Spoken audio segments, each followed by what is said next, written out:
Assalamualaikum warahmatullahi wabarakatuh and good afternoon.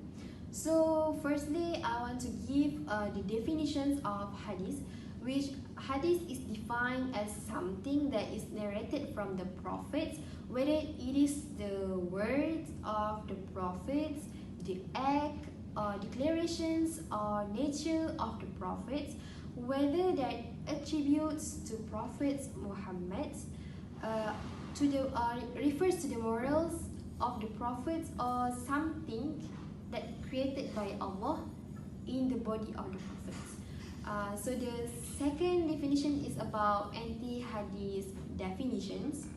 So anti-hadith definition is defined as a doctrine emerging from Islam that claim the Quran as the only valid source of Islamic teaching, thus rejecting the hadith as part of Islam.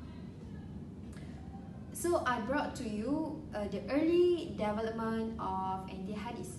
So the development of anti-hadith starting at 2nd century, which is in Imam al-Shafi'i era. So they are already started the spreading of anti-hadith movement, but the idea of the anti-hadith movement was already refuted by Imam al-Shafi'i until the anti-hadith movement realized back that the hadith is the second source of law in Islam, and they accept back the authentications of hadith. Then it started again in 1980, that triggered by Western Orientalists, that the initiator was Ignaz Goldziher, and this happened after 11th century. And then the same situation had happened in Egypt in Sheikh Muhammad Abduh era. It is because of the Western intruders also.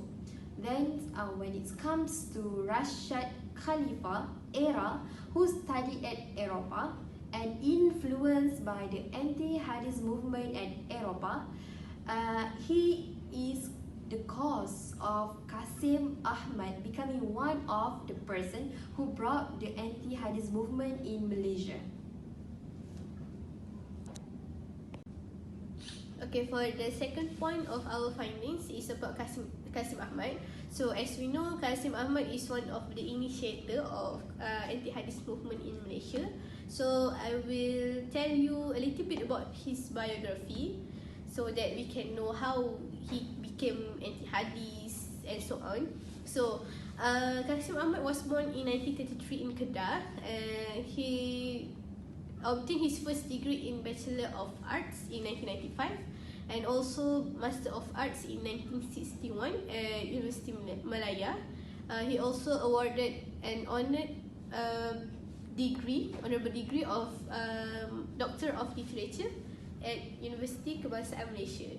So for his professional life, Qasim Ahmad first worked as a research officer at Dewan Bahasa and Pustaka, and then served London School of Oriental and African Studies, and then as academic staff at University of London. Then after he went back from London, he taught at Abdul Munsir School at Penang until 1961. And then after 1961, he stopped serving government and devoted as a political activities as a national chairman of Social Party of ISA in 1961. So regarding from his professional activities, through his careers and intellectual life, he wrote numbers of books on issues and matters including short stories, essay and criticism.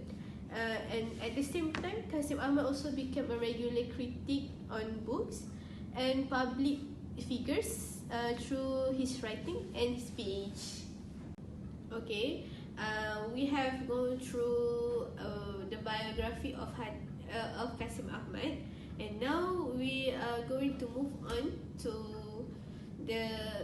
Qasim Ahmad's stance on hadith. So majority of Qasim Ahmad thought was influenced by Rashid Khalifa. When Qasim Ahmad reads the books by Rashid Khalifa, he started to spread denial of authority of the Hadith. He wrote a book titled Hadith Satu Penilaian Semula. This book has been banned by Majlis Fatwa Kebangsaan in 1997. All the readers of the book stated that Qasim Ahmad agreed with Rashid Khalifa's opinion and view on hadith according to the word and content of the book. In the book, Qasim Ahmad claims that there are 4 reasons why Ahlul Hadith abide the hadith, and with the reason, Qasim Ahmad does not satisfied with the reason, and then he goes to counter them. And then Qasim Ahmad in the book bibliography, Qasim Ahmad listed for about 23 reference in the book, but there are no Arabic reference. There are only 20 reference from English books, 2 from Malay, and 1 paperwork from Malay too. And then this shows that his reference is not original. Amaluddin Darus, one of the book criticizers said that Qasim Ahmad writing was based on Western Orientalist analysis, such as Shah, Goldziher, Join Ball, and Rashid Khalifa. In that book also, Qasim Ahmad copied Shah view about Imam Shafi'i.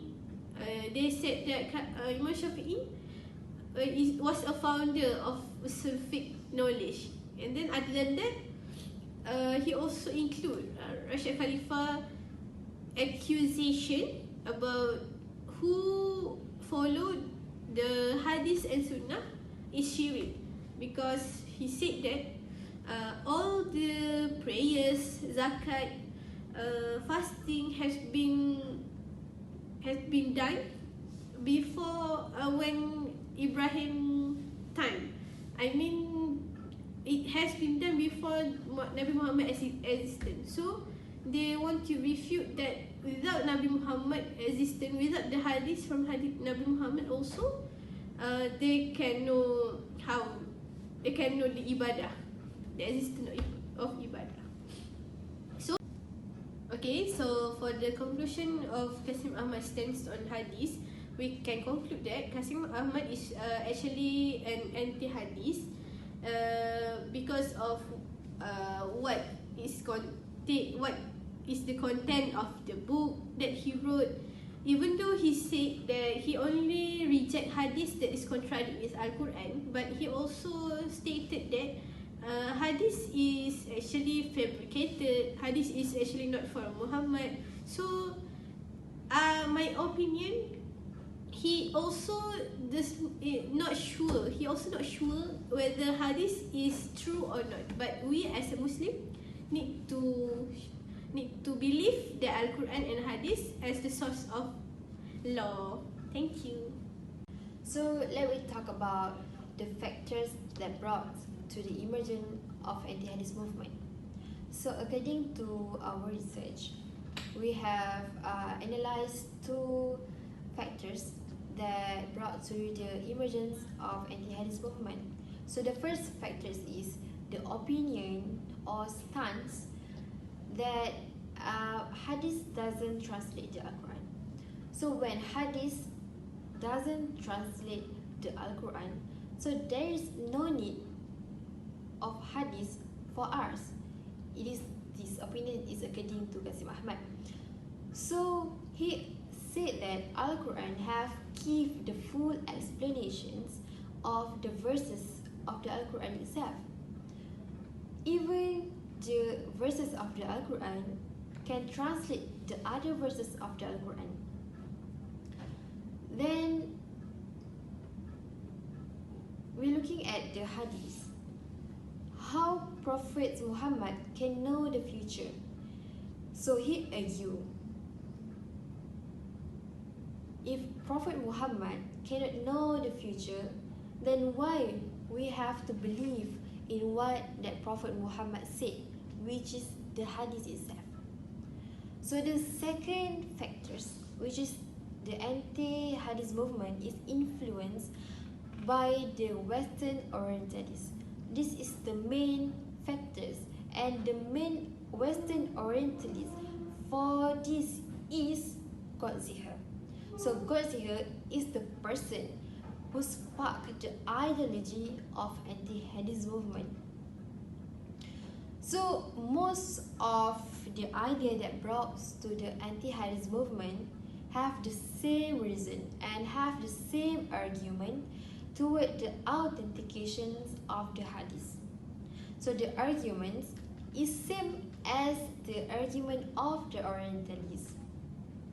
In other example, they doubt to the truthness of the narrators of the Hadith.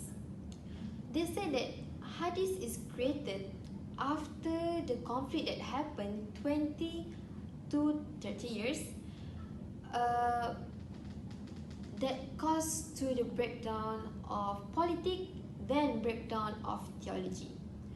So then he said that everyone that received the Hadith have a big potential to forge the Hadith. As we know, the narrators from the Prophet Muhammad to the companion and to the tabi'in until tabi'in, then he said that all of these part have a big potential to forge the Hadith, which is fabricated the Hadith.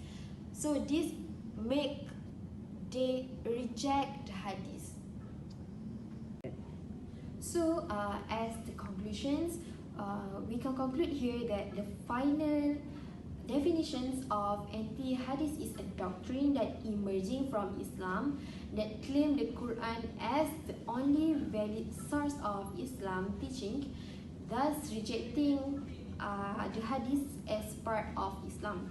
So therefore, the benefits of this research is the others can know the background of anti-Hadith with the factors that influence them and the person who responsible in its emergence.